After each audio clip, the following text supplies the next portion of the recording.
বর্ষার চোখে ভয় নেই। হাতের টর্চ লাইটটা সে ঘুরিয়ে ছুঁড়ে মারলো সামনে থাকা এক গুন্ডার মুখে।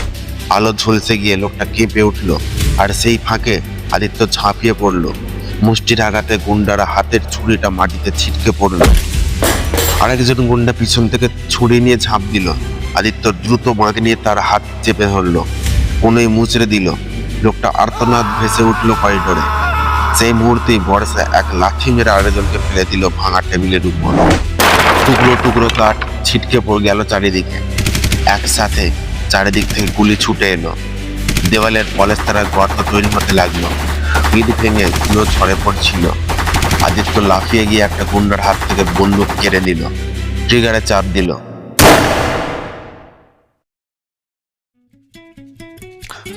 নমস্কার, তোমরা শুনছো রহস্য কথা এবং তোমাদের সাথে আমি শুভদীপ। এখানে প্রতিটি গল্প তোমাকে নিয়ে যাবে নতুন এক জগতে। কিছু ভয়, কিছু রহস্য, কিছু প্রেম। এই জগতে সবই আছে। রহস্য কথায় আজকের গল্প না বলা কথা, তৃতীয় এবং অন্তিম পর্ব। চলো তাহলে বেশি দেরি না করে শুরু করা যাক আজকের রহস্য।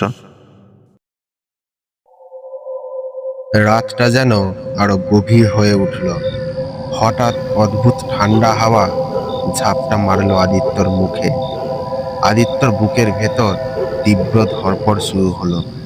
সে জানে অদৃশ্য এক আতঙ্ক ধীরে ধীরে তার চারপাশ ঘিরে ফেলছে।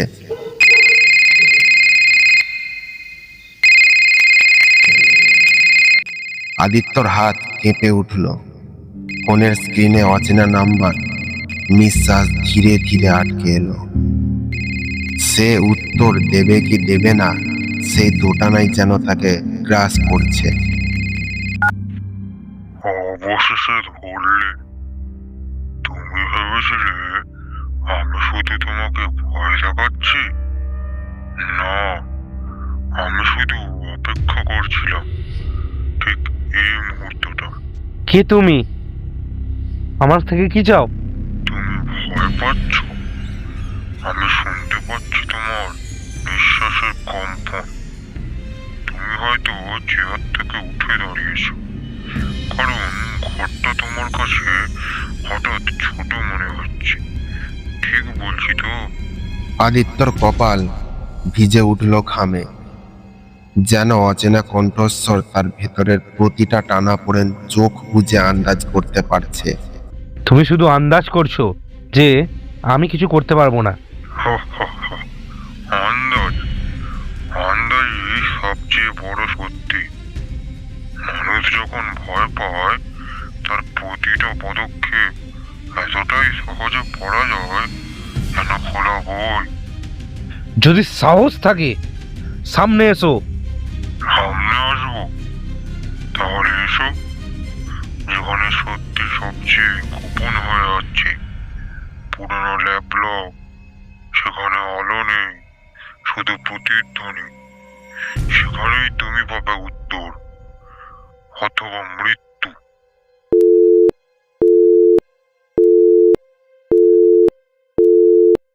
ঘরটা আগে অন্ধকার ছিল, কিন্তু এবার সেই অন্ধকার যেন আরো গভীর হলো।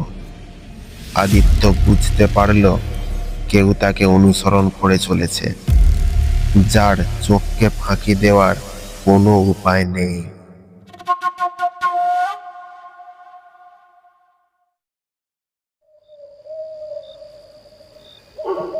করিডোরে বাতাস হু হু করে বয়ে যাচ্ছে।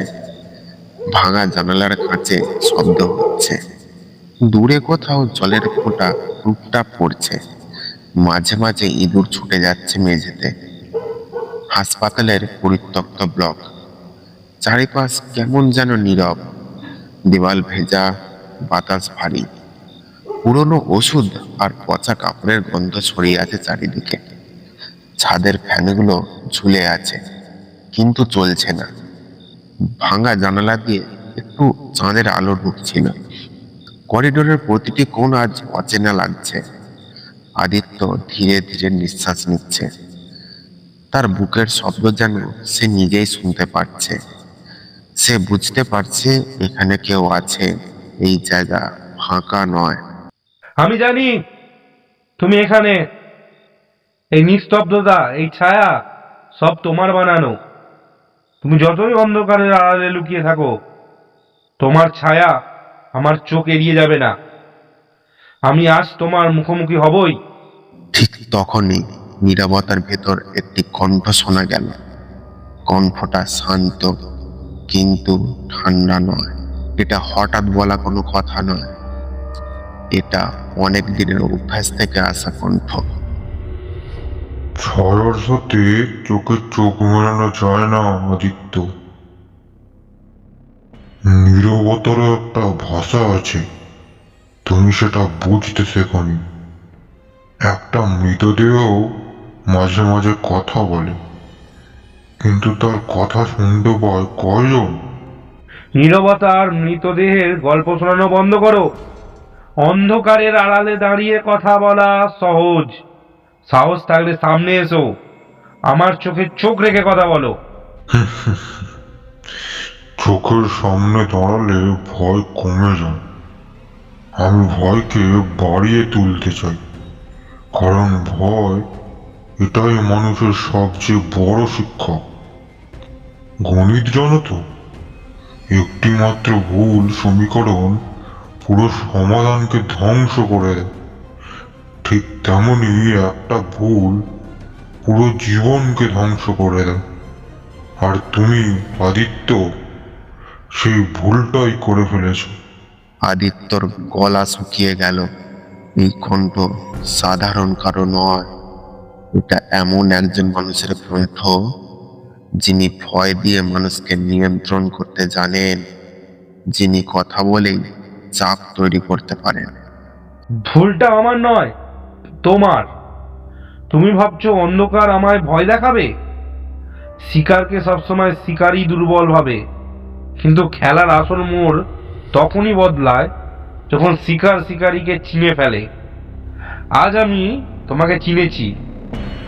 তুমি যতই লুকাও, তোমার মুখোশ আমি আজ টেনে খুলবই। সক্রেটিসও সত্য চিনেছিল। তার অপরাধ ছিল সেই সত্য প্রকাশ করা। তার জন্যই তাকে বিষের পেয়ালা খেতে হয়েছিল। ইতিহাস তাকে মনে রেখেছে, কিন্তু তার বেঁচে থাকা গল্পকে নয়। তুমি যদি সত্য খুঁজে বেড়াও আদিত্য, তোমার শেষে হবে সেই একই পেয়ালায়।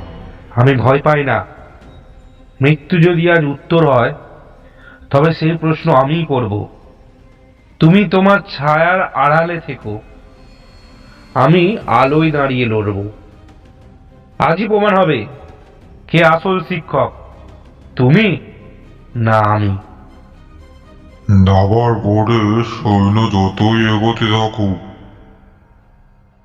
রানীর সামনে তার কোনো মূল্য থাকে না। তুমি এখন সেই সৈন্য। আমি চাল সাজিয়ে রেখেছি বহু আগেই। তুমি দৌড়াবে, চেষ্টা করবে, কিন্তু শেষ চালটা আমার হাতেই। চাল যতই নিখুঁত হোক, খেলা আমার মতোই খেলোয়াড়। সামনে এলে নোট হয়ে যায়। তুমি আমাকে সৈন্য ভেবেছ, অথচ আমি রাজা হয়ে দাঁড়াবো। আজ খেলার ফলাফল আমি লিখব। আমার হাতে তোমার রক্তই বইবে।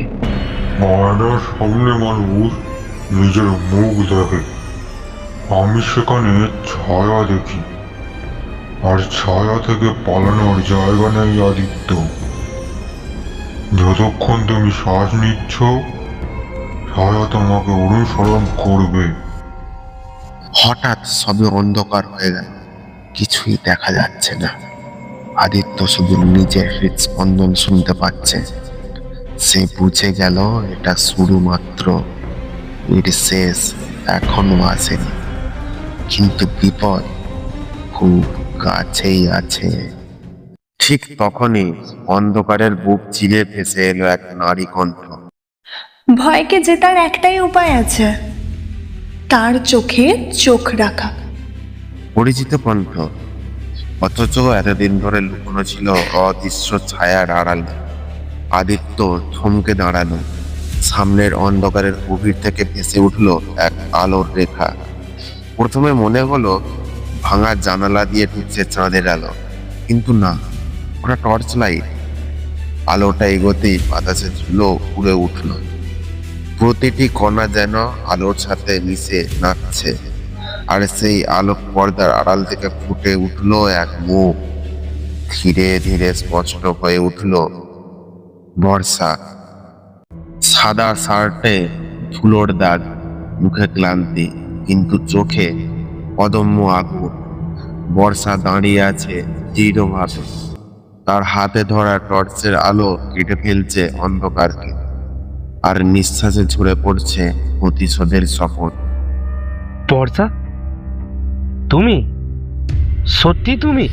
হ্যাঁ, আমি ফিরেছি। আজ রাতে অন্ধকারের খেলা শেষ হবে। ঠিক তখনই ভাঙা ছাদের কোণ থেকে ভেসে এলো এক ঠান্ডা শীতল কণ্ঠস্বর। কি নাটকীয় এন্ট্রি! আলো নিয়ে অন্ধকারের নামা, কিন্তু মনে রেখো, যে আলো সবচেয়ে উজ্জ্বল তার নিভে যাওয়া সবচেয়ে ভয়ঙ্কর। সেই অদৃশ্য ব্যক্তির ছায়া দেয়াল বেয়ে লম্বা হতে লাগলো। তার ইশারায় অন্ধকার থেকে বেরিয়ে এলো কালো পোশাকের কয়েকজন লোক। লোহার রড হাতে তারা ঘিরে ধরলো আদিত্য আর বর্ষাকে। করিডোর মুহূর্তে হয়ে উঠল মৃত্যুর মঞ্চ। দাবার বোর্ডে সৈন্য যতই লড়ুক, রানীর সামনে তাদের কোনো মূল্য নাই। তোমরা এখন সেই সৈন্য। আমি আগে থেকেই সব চাল সাজিয়ে রেখেছি, চারপাশটা একবার ভালো করে দেখো। বর্ষার চোখে জ্বলে উঠল আগুন। চারপাশ থেকে লোকেরা বৃত্ত বানিয়ে ঘিরে ধরেছে তাদের। কারো হাতে রড, কারো হাতে ছুরি, কারো হাতে বন্দুক। বাতাস ভারী হয়ে উঠল, নিঃশ্বাস বন্ধ হয়ে আসছে। ইতিহাস মনে আছে তো? প্রতিটা সাম্রাজ্য একদিন ভেঙে পড়ে। আজ তোমার পালা। এবার ইতিহাস বদলাবে। আজ আর পালানোর পথ নেই। এবার আমরা দুজন মিলে তোমার মুখোশ ছিঁড়ে ফেলবো। আমি জানি আদিত্য, আজকের রাত শুধু লড়াই না, এটা বিচার। যাদের জন্য একদিন ছায়ায় লুকাতে হয়েছে, তাদের রক্তের দাম আজ দিতে হবে ওদের। যাই হোক, আজ আর আমরা পিছিয়ে যাব না। নিঃশব্দে এক সেকেন্ড যেন চিরন্তন হয়ে দাঁড়াল। বাতাসে জমে উঠল মৃত্যুর গন্ধ। আর তারপরেই ভাঙা কাঁচের মতো হঠাৎই ভেঙে পড়ল নীরবতা। বর্ষার চোখে ভয় নেই। হাতের টর্চ লাইটটা সে ঘুরিয়ে ছুঁড়ে মারলো সামনে থাকা এক গুন্ডার মুখে। আলো ঝলসে গিয়ে লোকটা কেঁপে উঠল, আর সেই ফাঁকে আদিত্য ঝাঁপিয়ে পড়ল। মুষ্টির আঘাতে গুন্ডারা হাতের ছুরিটা মাটিতে ছিটকে পড়ল। আরেকজন গুন্ডা পিছন থেকে ছুরি নিয়ে ঝাঁপ দিল। আদিত্য দ্রুত বাঁক নিয়ে তার হাত চেপে ধরল, কোনোই মুচড়ে দিল। লোকটা আর্তনাদ ভেসে উঠল করিডোরে। সেই মুহূর্তেই বর্ষা এক লাথি মেরে আরেকজনকে ফেলে দিল ভাঙা টেবিলের উপর। টুকরো টুকরো কাঠ ছিটকে পড়ে গেল চারিদিকে। মারো ওদের, গুলি চালাও, বাঁচতে দিও না কাউকে। একসাথে চারিদিক থেকে গুলি ছুটে এলো। দেওয়ালের পলেস্তারা গর্ত তৈরি হতে লাগলো। ইট ভেঙে ধুলো ঝরে পড়ছিল। আদিত্য লাফিয়ে গিয়ে একটা গুন্ডার হাত থেকে বন্দুক কেড়ে নিল, ট্রিগারে চাপ দিল।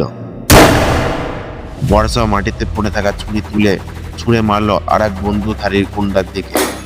প্রথমবারের মতো আদিত্য আর বর্ষা একসাথে যুদ্ধ করছে। আদিত্য একদিকে বন্দুক চালাচ্ছে, বর্ষা অন্যদিকে গুলি ছুঁড়ছে। একজনের আঘাতে অন্যজন রক্ষা করছে, একজনের ফাঁকা জায়গা পূর্ণ করছে অন্যজন। এ যেন দুই আত্মার জোট, যেখানে মৃত্যু ভয় হয়ে দাঁড়ালেও তারা পিছিয়ে যাচ্ছে না। এক গুন্ডা চেন ঘুরিয়ে বর্ষার দিকে ঝাঁপিয়ে পড়লো। বর্ষা শরীর ঝুঁকে পাশ কাটিয়ে তার হাত চেপে ধরলো, একটারে মেরে ছুঁড়ে ফেললো দূরে। আদিত্য তখন লাফ দিয়ে আরেকজনকে ঘুষি মারলো, তার নাক ফাটে রক্ত ছিটকে পড়লো মেঝেতে। যাই হোক, আজ আর আমরা পিছিয়ে যাব না। গোলাগুলির ধোঁয়া করিডোর ভরিয়ে তুলছিল। আগুনের ঝলক আর রক্তের গন্ধ মিশে যাচ্ছিল বাতাসে। মেঝেতে পড়ে থাকা বন্দুক, কাঁচের টুকরো, রক্ত সবকিছু মিলিয়ে জায়গাটা যেন যুদ্ধক্ষেত্রে পরিণত হলো। আর সে ধোঁয়ার আড়ালে হিলেন দাঁড়িয়ে ঠান্ডা হাসিতে তাকিয়ে আছে। তার হাতে এখনো লুকোনো শেষ চাই। ধোঁয়ার ঘন আস্তরণে করিডোর যেন এক রণক্ষেত্র হয়ে উঠেছে। প্রতিটি ইট, প্রতিটি ভাঙা কাঁচ রক্ত আর আগুনের ইতিহাস লিখে চলেছে। গুলির শব্দ বাতাসে যেন ছিন্ন ভিন্ন করে কেউ চিৎকার করছে, কেউ লুটিয়ে পড়ছে। এই বিশৃঙ্খলার মধ্যে দাঁড়িয়ে আছে আদিত্য আর বর্ষা। পিঠে পিঠ রেখে লড়ছে তারা। বর্ষা, আজ পিছু হাঁটলে হবে না, আজ আমাদের লড়তে হবে। যা কিছু হোক না কেন, আজ পিছু হাঁটলে হবে না। এক গুন্ডা পেছন থেকে ছুরি নিয়ে ঝাঁপিয়ে পড়তেই আদিত্য পিঠ ঘুরে এক ঘুষিতে লোকটাকে মাটিতে ফেলে দিল। অন্যদিকে বর্ষা হঠাৎই গড়িয়ে গিয়ে পড়ে থাকা বন্দুক হাতে তুলে নিল। আলোর ঝলকে তার চোখে ভেসে উঠল এক রাস জেদ। করিডোরটা তখন আর করিডোর নেই, এটা হয়ে গেছে এক যুদ্ধক্ষেত্র। ধুলো, রক্ত আর ধোঁয়ায় বাতাস ভারী। ভাঙা জানালা দিয়ে ঢুকে আসা চাঁদের আলো মিশে গেছে ধোঁয়ার অন্ধকারে। মাঝখানে দাঁড়িয়ে তিনজন, আদিত্য, বর্ষা আর সেই অচেনা ব্যক্তি। তাদের চারপাশে মৃত্যুর গোলক ধাঁধা। এবার খেলা শেষ করবার সময়। তোমরা ভাবছো আমার মুখ দেখেছো আর জয়ী হয়েছো? না, এ তো কেবল শুরু। তার ইশারায় লোকেরা বন্দুক তুলে তাদের ঘিরে ফেলে। টান টান স্নায়ু যুদ্ধের মতো মুহূর্ত। যাই হোক, আজ আর আমরা পিছিয়ে যাব না। দুজন একসাথে লড়ছে, পিঠে পিঠ রেখে। একজন ঢাল, অন্যজন তলোয়ার। একজনের সাহস, অন্যজনের প্রতিজ্ঞা। তাদের প্রতিটি নিঃশ্বাস যুদ্ধের স্লোগান হয়ে উঠছে। এক গুন্ডা ছুরি হাতে বর্ষার দিকে ছুটে এলো। বর্ষা দ্রুত পাত কাটিয়ে তার হাত মুচড়ে দিল। ছুরি ছিটকে গেল দূরে। ঠিক সেই মুহূর্তে আরেকজন রড নিয়ে ঝাঁপ দিল আদিত্যর উপর। আদিত্য ঘুরে দাঁড়িয়ে এক ঘুষিতে লোকটাকে ফেলে দিল ভাঙা টেবিলের উপর। কাঠের টুকরো ছড়িয়ে পড়লো চারপাশে। এবার শেষ করো ওদের, কোনো দয়া নয়। লোকেরা আবার সামনে ঝাঁপিয়ে পড়ল। আগ্নেয়াস্ত্রের ঝলক করিডোর ভরিয়ে তুলল। আদিত্য বর্ষা পিছু হটল না। আদিত্য টানা গুলি চালাচ্ছে, বর্ষা ছুঁয়ে দিচ্ছে ধাক্কা আর আঘাত। এক এক করে শত্রুরা মাটিতে লুটিয়ে পড়ল।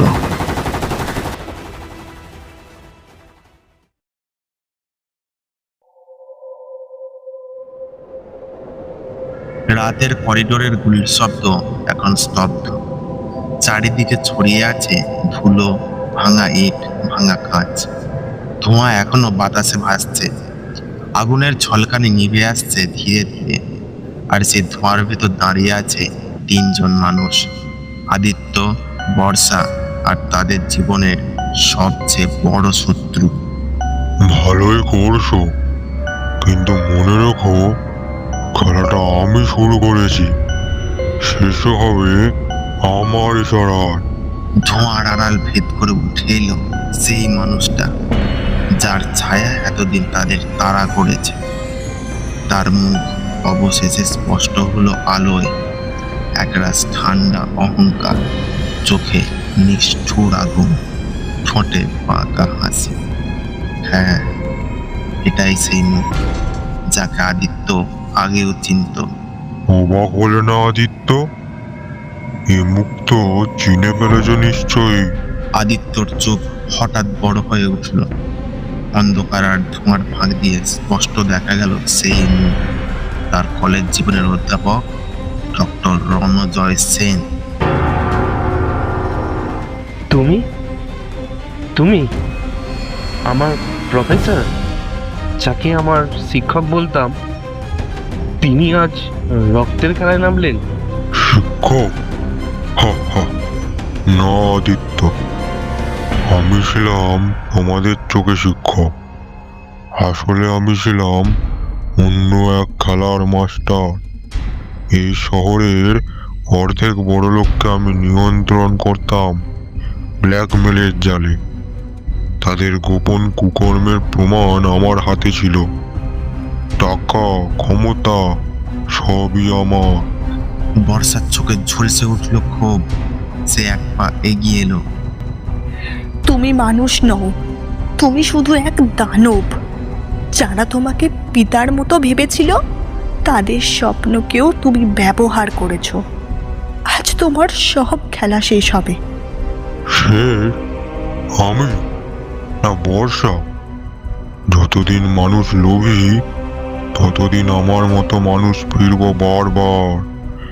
তোমরা আমাকে থামাতে পারবে না। ঠিক সেই মুহূর্তে বাইরে থেকে সাইরেন বাজি।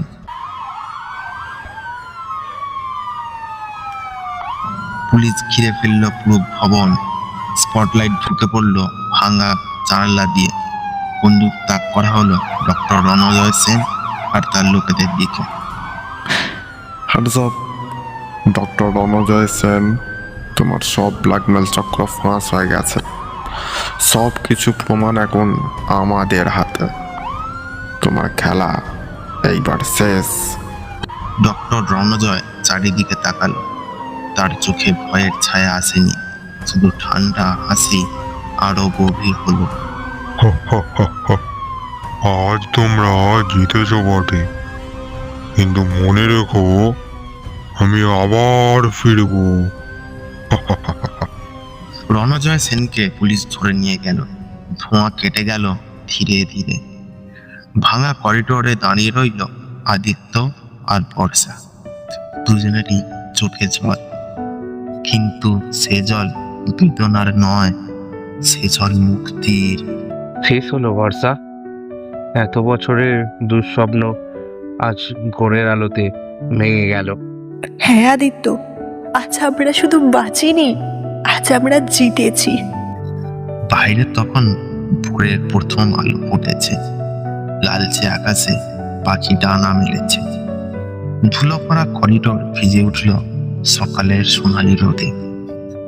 আদিত্য ধীরে ধীরে বর্ষার হাত ধরল।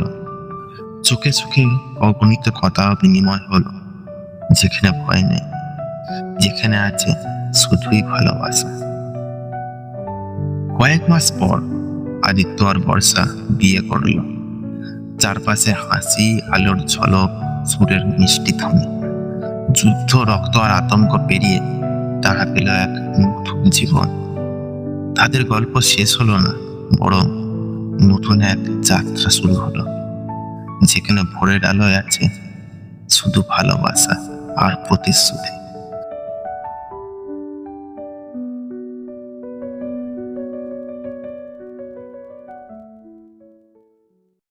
এই ছিল আজকের গল্প। তোমাদের কেমন লেগেছে তা কমেন্ট করে আমাদের জানাও। যদি ভালো লেগে থাকে তাহলে একটা লাইক করে দিও। আর এই রকম আরও গল্প পেতে চ্যানেলটা অবশ্যই সাবস্ক্রাইব করে রেখো। দেখা হচ্ছে পরবর্তী পর্বে।